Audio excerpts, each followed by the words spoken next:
All right, tomorrow, September 17th, 2 p.m. Eastern. That's the moment the Federal Reserve makes an announcement that could send ripples through the entire market. It could impact everything from your 401k all the way to your mortgage rate. Believe me, the stakes are incredibly high and everyone is watching. So this brings us to the big question, right? What does all of this actually mean for your money? I mean, whether you're deep in the market, maybe you're looking to buy a house, or you're just trying to figure out what's going on with the economy, this decision, it really matters. Okay, so here's how we're going to break it all down for you. First, we'll get into the decision itself. Then, we'll explore 3 possible futures, 3 different paths, and what they could mean for the markets. After that, we're going to decode the signals the market is already sending us right now. And finally, we'll tell you exactly what to look for tomorrow. All right, let's dive into Section 1, the Fed's big decision.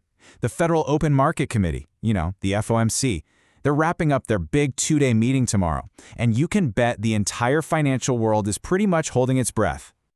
You see, the Fed is really caught between a rock and a hard place here. On one side, you've got a labor market that's clearly cooling down. I mean, the August jobs report, a measly 22,000 non-farm payrolls added. That's not great.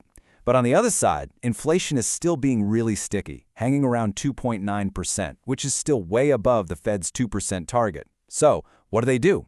Cut rates to help jobs, but risk inflation getting hotter? Or hold the line to fight inflation and maybe risk a recession?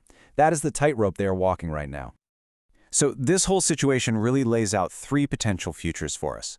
Let's take a look at what's most likely to happen, what would be a bit of a surprise, and the one scenario that would just completely shock the market.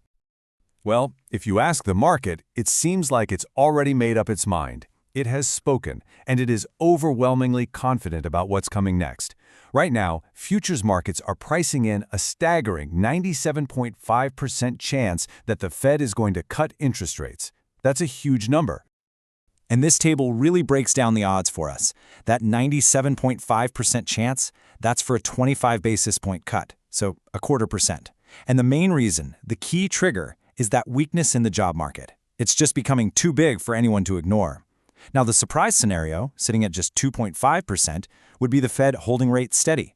Why? Well, probably because they're still nervous about that sticky inflation and maybe some tariff risks. And a rate hike? Forget about it.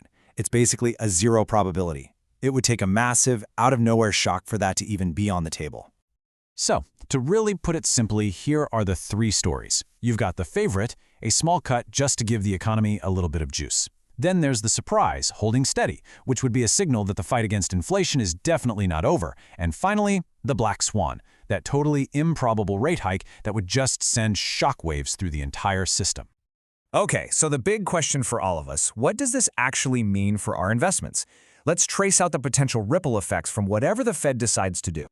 And right here, you can really see how these 2 paths just completely diverge. If we get that expected rate cut, it's generally going to be a good thing for assets like gold and stocks. See, lower rates make gold, which doesn't pay any interest, more attractive, and it can also boost company valuations. Plus, it usually weakens the US dollar. But if we get that surprise scenario where the Fed holds, you'd likely see the exact opposite happen. Gold and stocks would probably take a hit, and the dollar would get stronger.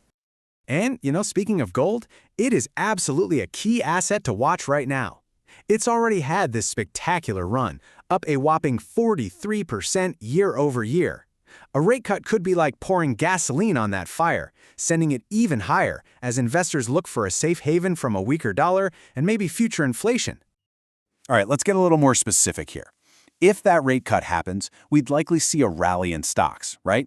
The S&P and NASDAQ could jump anywhere from 0.5% to 1.5%. And what about crypto?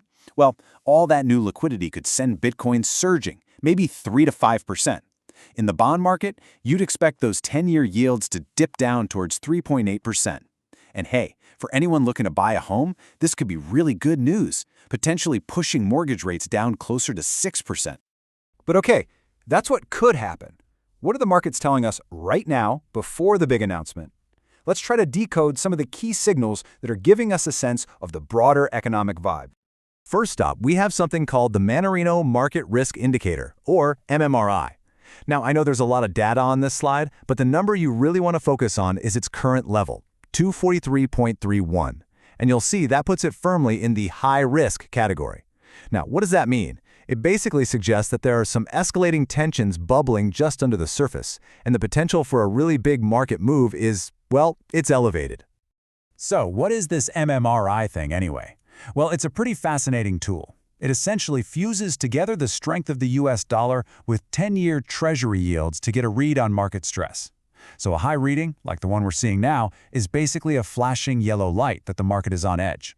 Now, of course, it's just an indicator, right? It's not a crystal ball. But it's a really important piece of the overall puzzle we're trying to solve. Okay, another key signal comes from the Treasury yield curve. This is one of the most watched recession indicators out there. And what's interesting is that while short-term yields are pretty high, we aren't seeing a full inversion yet, where short-term rates are way higher than long-term ones. The fact that this classic alarm bell isn't screaming at full volume, well, it offers a small bit of optimism in what's otherwise a pretty tense market.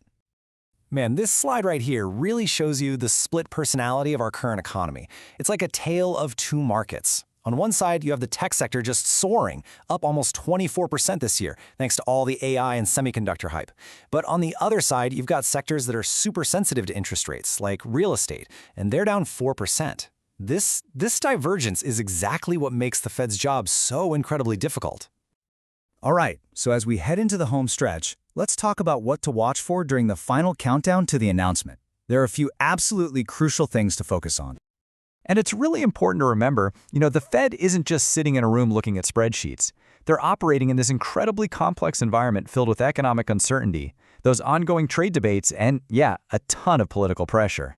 So what should be on your checklist for tomorrow? Here's what you need to watch. First, obviously, the decision itself, which drops at 2 p.m. Eastern.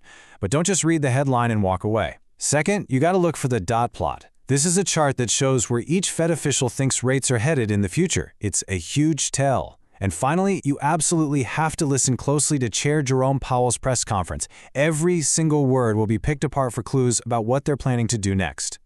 So, here we are. The economy is truly at a crossroads, and tomorrow's decision is going to tell us a lot.